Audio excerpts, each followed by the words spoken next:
Hello बच्चों, आज हम देखेंगे रेमेडियल मॉड्यूल कक्षा 9वीं विषय विज्ञान।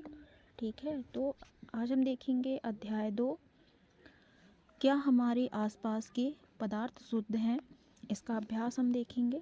तो चलिए आगे बढ़ते हैं और अभ्यास को कंप्लीट करते हैं।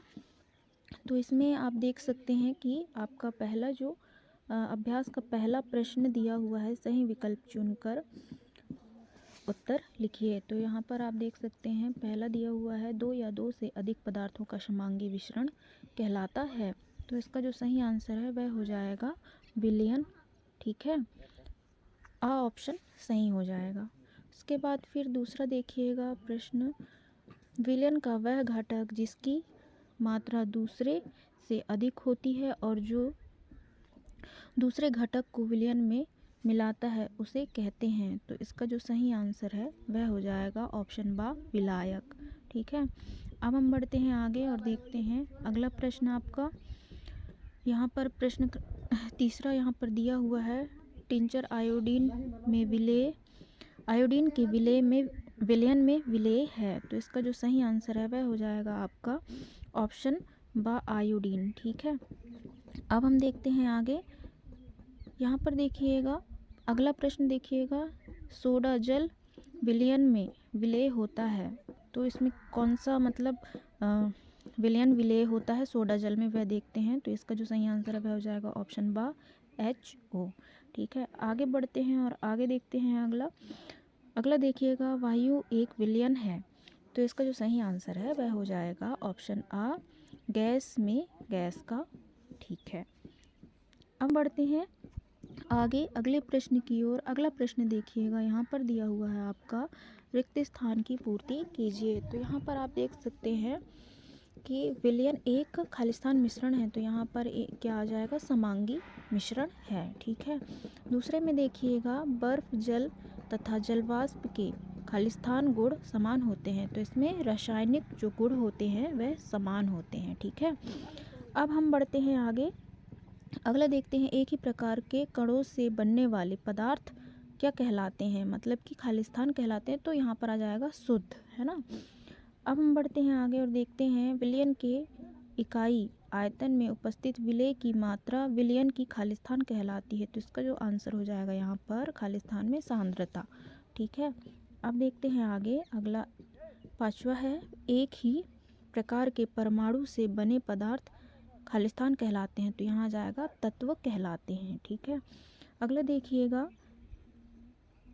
दूध एक खालिस्तान विलयन है। तो यहाँ पर आ जाएगा आपका कोलाइडी विलयन है। ठीक है, अगला देखते हैं हम। अगला देखिएगा यहाँ पर, फोम रबर एवं स्पंज में परिक्षेपण माध्यम खालिस्तान होता है। तो इसका जो आंसर है वह हो जाएगा यहाँ ठोस। ठीक है, अब अगला देखते हैं, मिल्क ऑफ मैग्नीशिया में परिक्षेपण माध्यम खालिस्तान होता है। तो यहाँ पर आ जाएगा द्रव। अब देखते हैं अगला, टिंडल प्रभाव खालिस्तान विलयन द्वारा प्रदर्शित गुण है। तो यहाँ पर आ जाएगा आपका कोलाइडी विलयन द्वारा। ठीक है, ये हो गया आपका रिक्त स्थान कंप्लीट। अब बढ़ते हैं आगे और यहाँ पर देखते हैं प्रश्न क्रमांक तीसरा देखिएगा, सही जोड़ी मिलाइए। तो यहाँ पर आप देख सकते हैं एक कॉलम में यहाँ लिखा हुआ है, कॉलम ए में ब्रोमीन जल तन्यता मिश्रण और कोलाइडी, और दूसरे कॉलम में यहाँ पर लिखा हुआ है आपका कॉलम बी में वायु धातु दूध यौगिक और अधातु। ठीक है, तो हम देखते हैं खालिस्तान कैसे मिलाना है। तो यहाँ पर आप देखिएगा ऑप्शन कॉलम बी में यहाँ पर देखिएगा पहला है वायु। तो वायु मिश्रण होता है। तो इसका आप यहाँ पर देख के लिख सकते हैं। ठीक है, इसमें आपका आ जाएगा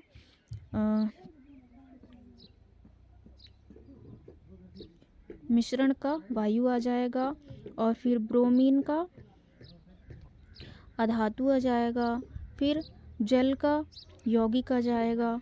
ठीक है, तन्यता का आ जाएगा धातु, और कोलाइडी का आ जाएगा दूध। ठीक है, तो इस तरह से आप सही जोड़ी मिलान कर लीजिएगा। ठीक है, अब बढ़ते हैं आगे और देखते हैं यहाँ पर और असत्य, है ना। प्रश्न क्रमांक 4 आप यहाँ पर देखिएगा। प्रश्न क्रमांक 4 में सत्य और असत्य लिखना है। तो यहाँ पर पहले में दिया है विलयन की सांद्रता उसके इकाई आयतन या विलायक के इकाई द्रव्यमान में उपस्थित विलेय की मात्रा है। तो इसका जो सही आंसर है वह हो जाएगा सत्य। दूसरा देखिएगा कोलाइडी एक समांगी मिश्रण है। तो यहाँ पर उसका आंसर हो जाएगा असत्य। तीसरा है किसी भी स्रोत से प्राप्त होने वाले किसी एक पदार्थ के अभिलाक्षणिक गुण असमान होंगे। तो इसका जो आंसर है वह हो जाएगा असत्य। मिश्रण का निश्चित गलनांक होता है। तो ये हो जाएगा असत्य। निलंबन के कण फिल्टर पेपर से नहीं निकलते हैं। तो ये हो जाएगा सत्य। तो ये इस तरह से आपका सत्य और असत्य कंप्लीट हो चुका है। अब हम बढ़ते हैं आगे देखिएगा। यहाँ पर आपका अति लघुत्तरी प्रश्न दिया है। अति लघुत्तरी प्रश्न में प्रश्न पहला है शुद्ध पदार्थ क्या है। तो उत्तर देखिएगा ऐसे पदार्थ जिनके मौजूद सभी कण समान रासायनिक प्रकृति के होते हैं शुद्ध कहलाते हैं। एक शुद्ध पदार्थ एक ही प्रकार के कणों से मिलकर बना होता है।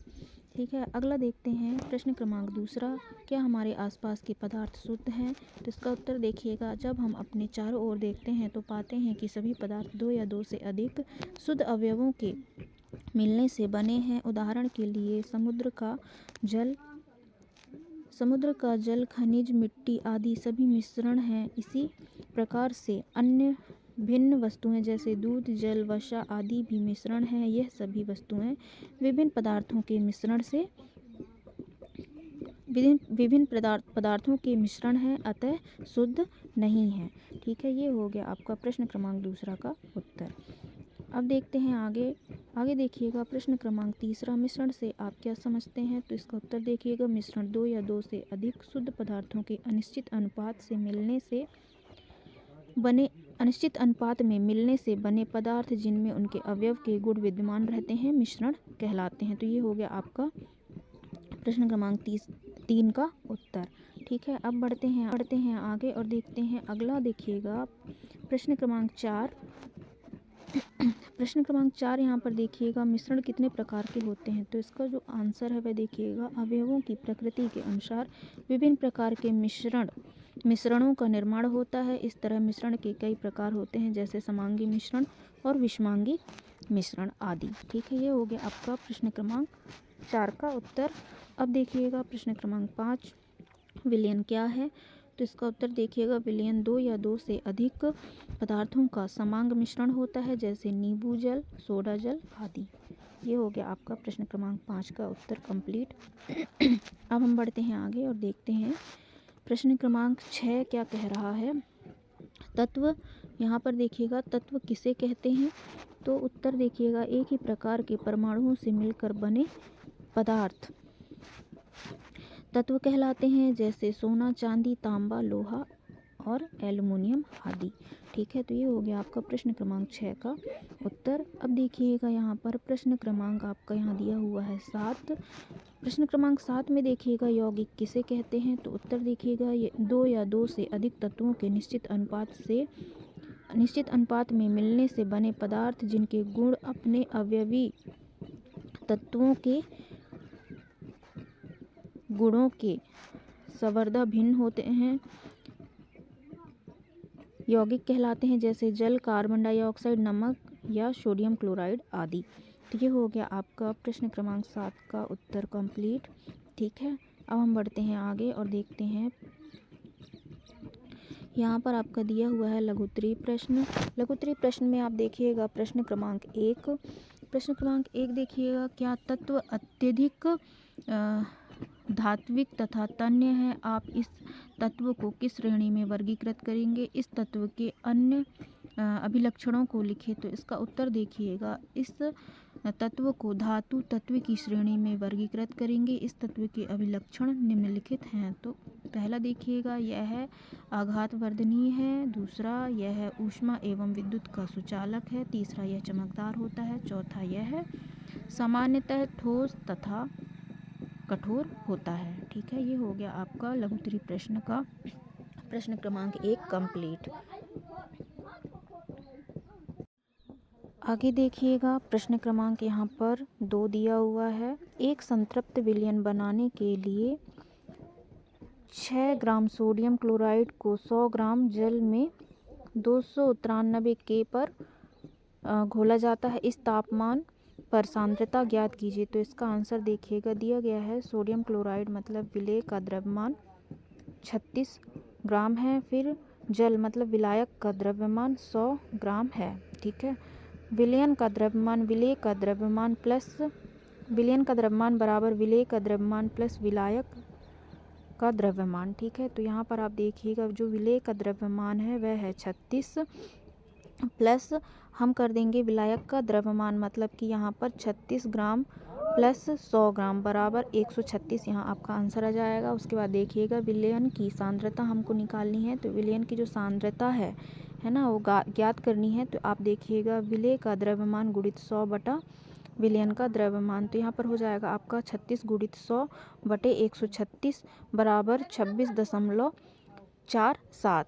ठीक है, तो यहाँ पर आपको विलयन की 293 के ताप पर सांद्रता आपको मिल जाएगी 26.47। ठीक है, ये हो गया आपका प्रश्न क्रमांक 2 का उत्तर कंप्लीट। ठीक है, अब यहाँ पर देखिएगा प्रश्न क्रमांक 3 में आपका दिया हुआ है मिश्रण एवं यौगिक में अंतर स्पष्ट कीजिए। तो इसका जो उत्तर है वह देख लीजिएगा आप यहाँ पर कि मिश्रण और यौगिक में अंतर देखिएगा। आप ये मिश्रण और यौगिक का अंतर देख के अपने से लिख लीजिएगा। ठीक है, एक साइड को मिश्रण है और दूसरी साइड को आपको यौगिक का अंतर दिया हुआ है। ठीक है, तो आप दोनों को देखकर अच्छे से लिख लीजिएगा। ठीक है, यहाँ पर आगे देखिएगा आपको दिया हुआ है दीर्घोत्तरीय प्रश्न। दीर्घोत्तरीय प्रश्न में यहाँ क्या दिया हुआ है देखिएगा। प्रश्न क्रमांक पहला, विद्यार्थियों के एक समूह ने गत्ते का एक बॉक्स लिया तथा इस बॉक्स में एक छिद्र बनाकर टॉर्च लगा दिया तथा दूसरे पार्श्व पर प्रकाश को देखने के लिए एक अन्य छिद्र बना दिया। दूध के नमूने को एक कांच के बीकर में लेकर बॉक्स में रख दिया। उन्हें यह देखकर आश्चर्य हुआ कि बीकर में लिया गया दूध प्रदीप्त करता है। उन्होंने इस क्रियाकलाप को नमक का विलयन लेकर करने का प्रयास किया, परंतु पाया कि प्रकाश इसमें से सामान्य रूप से निकल जाता है। ठीक है, तो यहाँ पर देखिएगा आपको यहाँ पर दिए हुए हैं, आपको कुछ प्रश्न दिए हुए हैं। यहाँ पर आप देख सकते हैं, यहाँ पर आपको कुछ प्रश्न दिए हों आ, बा और सा। ठीक है, तो यहाँ पर आप देख लीजिएगा। पहला है, यह है बताइए दूध को क्यों दीप्त हुआ तथा इस परिघटना का नाम। बा में है नमक के विलयन में समान परीक्षण प्रेरित नहीं हुए। तीसरा है, क्या आप दूध के विलयन द्वारा दर्शाए गए प्रभाव के समान प्रदर्शित करने वाले दो अन्य विलयन के नाम सुझा सकते हैं। तो इसका आंसर आप देखिएगा, यहाँ पर हमने दिया हुआ है आपका आंसर। यहाँ आ का आंसर हो जाएगा, दूध एक कोलाइडी विलयन है जिसके कारण प्रकाश को फैलाने की प्रवृत्ति रखते हैं, इसलिए दूध प्रदीप्त हुआ। इस परिघटना का नाम टिंडल प्रभाव है। दूसरा देखिएगा, बा नमक का विलयन शुद्ध विलयन है जो टिंडल प्रभाव का गुण नहीं रखता, इसलिए समान परिणाम संप्रेक्षित नहीं हुए। सा देखिएगा, कोहरा तथा धुआं। तो ये हो गया आपका दीर्घोत्तरीय प्रश्न का पहले का आंसर कंप्लीट। अब हम बढ़ते हैं आगे, देखते हैं हम दीर्घोत्तरीय प्रश्न का प्रश्न क्रमांक 2। कैल्शियम कार्बोनेट गर्म किए जाने पर यह कैल्शियम ऑक्साइड तथा कार्बन डाइऑक्साइड देता है। तो यहाँ पर आपको ऑप्शन दिए हुए हैं आ और बा। तो आ ऑप्शन में यह दिया हुआ है, यह कौन सा परिवर्तन है, भौतिक अथवा रासायनिक। तो इसका जो सही आंसर है वह हो जाएगा आपका, यह रासायनिक परिवर्तन है। ठीक है, उसके बाद आप देखिएगा यहाँ पर आपको दिया हुआ है ऑप्शन बा में, उपयुक्त विधि से प्राप्त उत्पादों से आप एक अम्लीय तथा एक क्षारीय विलयन बना सकते हैं, यदि हाँ तो संबंधित रासायनिक समीकरण दीजिए। तो इसका जो आंसर आप देखिएगा यहाँ पर बा ऑप्शन का, तो हम यहाँ पर हाँ लिखेंगे। अम्लीय विलयन देखिएगा यहाँ पर CO2 प्लस H2O मिलकर बनते हैं H2O CO3। उसके बाद क्षारीय विलयन देखिएगा, CaO प्लस H2O मिलकर बनते हैं Ca, कोष्टक में OH, उसके बाद OH2, है ना। ठीक है, अब हम बढ़ते हैं आगे। अगला प्रश्न देखिएगा, यहाँ पर आपका दिया हुआ है प्रश्न क्रमांक 3, निम्नलिखित को रासायनिक और भौतिक परिवर्तनों में वर्गीकृत कीजिए। तो यहाँ पर आपको ऑप्शन दिए हुए हैं, पहले में पेड़ों को काटना है, दूसरे में मक्खन का एक बर्तन में पिघलना, दूसरा है अलमारी में जंग लगना, तीसरा है जल का उबलकर वाष्प बनना, फिर विद्युत तरंग का जल में प्रवाहित होना तथा उसका हाइड्रोजन और ऑक्सीजन गैसों में विघटित होना, और छठवां है जल में साधारण नमक का घुलना, सातवां है फलों से सलाद बनाना तथा आठवां है लकड़ी और कागज का जलना। तो यहाँ इनमें से ये जो 8 ऑप्शन दिए हैं, इनमें से हमको रासायनिक परिवर्तन और भौतिक परिवर्तन को छांट के लिखना है। तो यहाँ पर आप देख सकते हैं रासायनिक परिवर्तन में आ जाएंगे तीसरा, पांचवा और आठवां, ठीक है। और भौतिक परिवर्तन में आपको आ जाएगा पहला, दूसरा, चौथा, छठवां और सातवां, ठीक है। तो ये आप इसको देख के लिख लीजिएगा, ठीक है।